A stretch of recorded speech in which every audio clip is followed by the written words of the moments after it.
Hey everyone, and welcome. Today, we're going to pull back the curtain on a major educational powerhouse in South Asia. We're going to break down the mission, the sheer scale, and the academic heart of the University of Azad Jammu and Kashmir. All right, let's jump right in.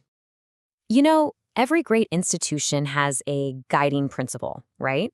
And for the University of Azad Jammu and Kashmir, it's this incredibly powerful motto: enter to learn, leave to serve. It's so much more than just a catchy phrase. It's a promise, and it really sets the stage for everything we're about to explore. So, just how big of a deal is this university? Well, get this. It's not just a university in the area. It's the single largest educational institution in all of Azad Jammu and Kashmir. That's a massive responsibility, and as you're about to see, its scale is, well, it's truly impressive. To really get a handle on the university's impact, sometimes you've just got to look at the numbers. So let's do a quick snapshot of the community that makes this place tick every single day. Every story has a starting point. For the University of Azad Jammu and Kashmir, or UAJK as it's often called, that year is 1980. That gives it more than 4 decades of history, 4 decades of shaping minds and building futures in the region. And here's the real heart of the university: its students. We are talking about a vibrant, bustling community of around 15,500 people. I mean, to put that into perspective, that's not just a campus. It's practically a small city filled with learners, thinkers, and the leaders of tomorrow. And who's guiding that small city of students? Well, it's a dedicated academic staff of about 825 professors, lecturers, and instructors. That is a substantial team of experts, all committed to that mission we just saw. It's all about making sure there are plenty of mentors for this huge and growing community. Okay, so with a community that big, you'd expect a ton of academic options, right? So what can you actually study at UAJK? Let's break down the whole academic structure. It's actually a lot simpler than you might think. The entire university, every department, every institute is organized neatly into just 4 core faculties. This structure gives a really clear and focused framework for all their programs. So let's take a look at each one. First up, we've got the Faculty of Sciences. This is where students get to dig into the fundamental building blocks of our world, from the tiniest particles to the vastness of geologic time, and of course, into the digital world of computing. And just look at the sheer breadth of this faculty. It's home to 9 different departments, covering everything from life sciences like botany and zoology to super cutting-edge fields like computer science.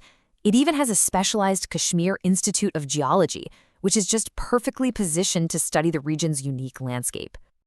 All right, let's move on to the second faculty, the Faculty of Arts. This is all about the human experience, exploring law, language, economics, and the incredible cultural fabric of the region. And this faculty is just as diverse, with 9 of its own departments and institutes.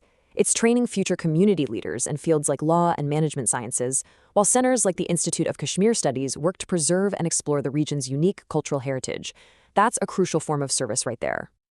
Next up, we have a really focused and modern faculty: engineering. This is where the university is training the architects of our technological future, zeroing in on the skills that literally power our connected world. So, unlike the other faculties, this one is super specialized. It has 2 key departments: electrical engineering and software engineering. It's a very targeted approach, which means they can concentrate their resources on 2 of the most critical engineering fields out there today. And finally, we arrive at the 4th faculty, and this one connects directly back to that core mission of service. It's the Faculty of Medical and Health Sciences, and its focus is squarely on the health and well-being of the entire community. Now, just like engineering, this faculty is also very focused. It has 2 departments: public health and allied health sciences. This shows a really strategic commitment to training the professionals who can strengthen the region's healthcare system from the ground up. So, we've seen the mission, the incredible scale, and the academic structure. But how does all this actually stack up on a national level? Let's see how the university is officially recognized for its quality. Just take a look at this number for a second. 16. On its own, it's just a number, right?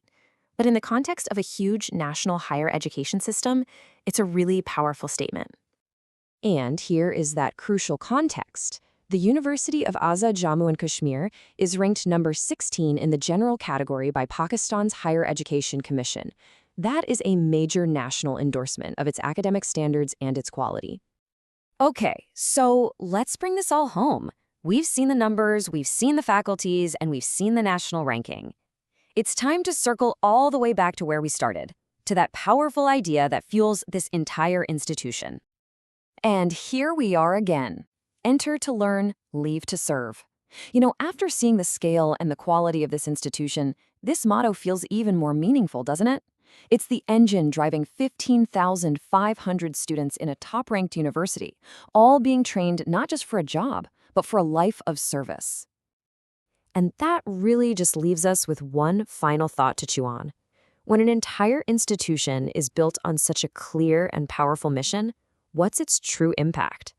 How does a simple phrase really shape the journey of over 15,000 people, turning them from students into leaders who are ready to serve their communities? It's something to think about. Thanks for tuning in.